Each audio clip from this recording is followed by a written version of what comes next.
So, hello guys, and welcome to the video. Today I'm going to present you some more slimestone. Yes indeed, this week is going to be, well, this, as you can see.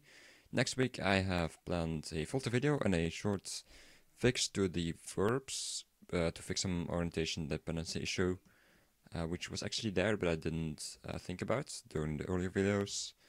And apart from that, there's also going to be a video in 2 weeks about the 1-hour herbs I built a couple of weeks ago, and afterwards it's time for well, the big project. So yeah, that's a bit of the plan I have right now, in case anyone was wondering. But now back to this video.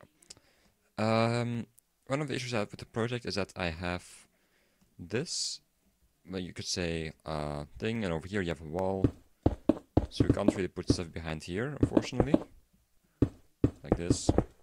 I'm not going to continue it all the way.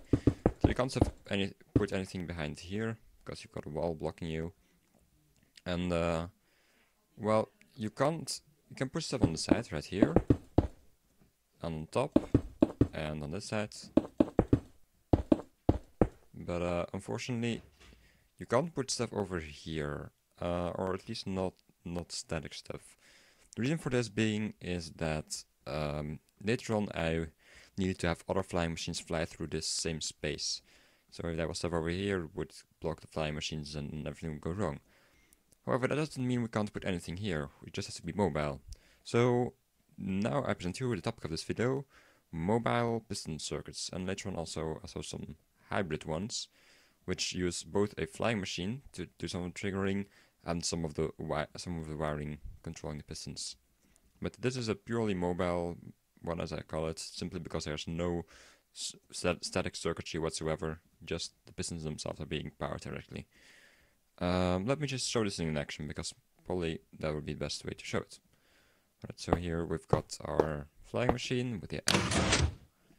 Probably turn this a bit lower. Alright, so I'm going to show it over here. As you can see, you basically have this flying machine fly by, and it just pushes everything, well, down. The extraction part, of course, is the easiest. The retraction would be a bit more difficult, but because the way the flying machine works, they take exactly how long. They just do the same thing within reverse. So yeah, just try that. As you can see, they're just basically a way for us to retracting or extending everything.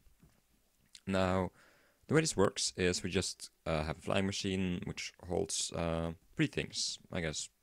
This component right here, this component right here, and this one down here.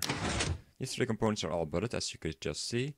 So whenever you push them, they will quickly extend and retract. Also, last week in my video I said this kind of effect caused a 1 tick pulse. I was mistaken with that. Apparently it's actually a 0 tick pulse. And thanks to Myren for pointing that out. I also tested myself and he was right. So thanks to him. So basically, whenever we move it 1 block and extend this, then first this piston will get triggered, or the piston at this height, because, well, this thing is at the leftmost redstone block on this layer right here. Then next up, this piston on this height will get triggered. Then this one down on this height, then the one on this height, from here, then this on this height, then the one all the way down bottom. So that's really the way you can look at these are just as timelines, really. Just, okay, first you're gonna hit this height, then this one, this one, this one, this one, and this one. So it actually makes sense if you look at like a normal piston extension, or yeah, I guess we could go for a retraction, because right now, to get the retraction, you just have to do the opposite. It's no big deal. This would be the exact extended position. Also, I have to bear in mind my articulation, which sucks. I noticed in my last video, so I will try to be a bit more comprehensible this time. Now, this would be the fully extended state. And let's see how it will work out if we just follow this from right to left. So first we trigger this one, then this one, then this one. Alright, then we're done with these 3 blocks. Then over here we have this, then at the top here, and then right in the middle. And as you can see, it's fully retracted. So really, what is it is just a timeline of pistons and what time they need to be triggered. Yeah, I think that's pretty cool. You can just look at it like that. But I should probably move on because I've already talked about this for 5 minutes. So yeah, we'll just show it one last time, and then next one. Yeah, as you can see, here the pulses as the blocks are being introduced directly in the same way. I actually did a test with big speed mods, so you know for sure that it's not just very fast. I actually tested it, and it really just looks like the same thing like a zero-tick pulse.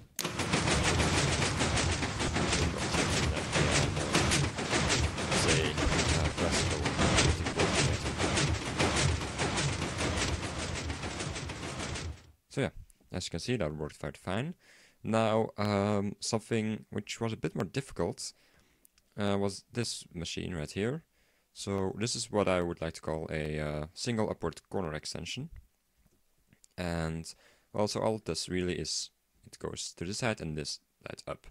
This is actually something which is really easy normally, but again, we want to keep this space free for flying machines. So we can only put stuff around here, and we can't put anything up here because that will be the floor. So in order to, well, do something about this, you could try to do everything. Well, the problem is you can't, or it would be very hard to do everything in a mobile manner. You could do it by having a flying machine go all the way under and that kind of stuff to trigger these pistons. But in my opinion, by far the easiest thing to do is just use a machine like this. As you can see, it's extremely simple. It's just an engine with 3 blocks attached to it. So let's show this thing in action.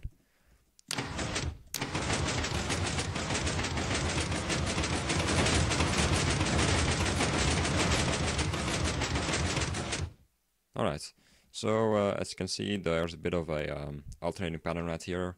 I suspect this is because of the alternating pattern down here, which I used to, well, keep the ticks, keep the total delay a bit lower. But as you can see, it still does its job fine, so I don't really bother removing these alternating patterns. As you can tell, both patterns work perfectly fine, even though they look a bit weird. So the way this works is also very simple. Just have a redstone block which goes in this position, then it powers this. So after 3 ticks, these pistons get powered. So after 4, so it's redstone ticks. So after 9 game ticks or 0.45 seconds, this piston will be in this position. And if we then move the redstone block 1 block further, then this one will get a zero-tick pulse and quickly extend the block. And that's, as far as I know, it's just what happens. So let's just show that once more. The redstone block will get into position. And it just... Also, of course, because of the way Caterpillar engines work, it will go a bit back and forth, but we know that it will move 1 block forward every 0.45 seconds. So even if it goes into this position first, then back, then here, and then here, we know that the position of that entire cycle takes 0.45 seconds. So basically first it will be here to trigger the repeaters. Then while that mechanism is going, it will go back, it will go forward, and right as it goes over here, it will trigger the piston which just got extended. As far as I know, that's how it works. These are a bit more complex because they use like non-butted redstone blocks, I guess. Also, I should probably mention that I like to call these hybrid piston circuits simply because they use both a mobile component and a static component, typically with some kind of alternating pattern. I also thought this one, actually these two are the ones I need for my project, but I thought this one in particular was a bit too simple for a hybrid one, especially because of the flying machine. So I thought, let's go for a bit of a bigger challenge. That being, one which should be around here somewhere. There we go. A double upward corner extension, and I should probably be a bit quicker because the video is getting a bit too long, and I should also pay attention to my pronunciation. Oh, too much stuff to think about. Anyway, right here we use both a non-butted redstone component and a butt right here, with a very simple timeline of 3 blocks. And let's just quickly show this thing in action before we get into the explanation.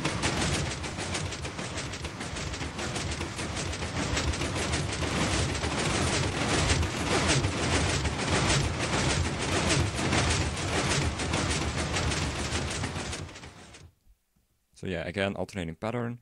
Right here we've got a pulse generator, which generates 2 tick pulse, goes through here, goes into these pistons. But I guess because sometimes there's a resonant dust right here, sometimes it has a beater, sometimes these actually keep on extended, stay extended, and sometimes they extend and retract, but then they cause a 1 tick pulse or 0 tick, I'm not sure, around here. So yeah, either way these pistons stay in this position as they should, and that way they can just be accessed by the timeline as with the initial mobile piston circuit I showed in the beginning with the triple down extension. Now let's just show it how it goes back. Again, just exact same thing in reverse. And then the pistons will get retracted after a bit.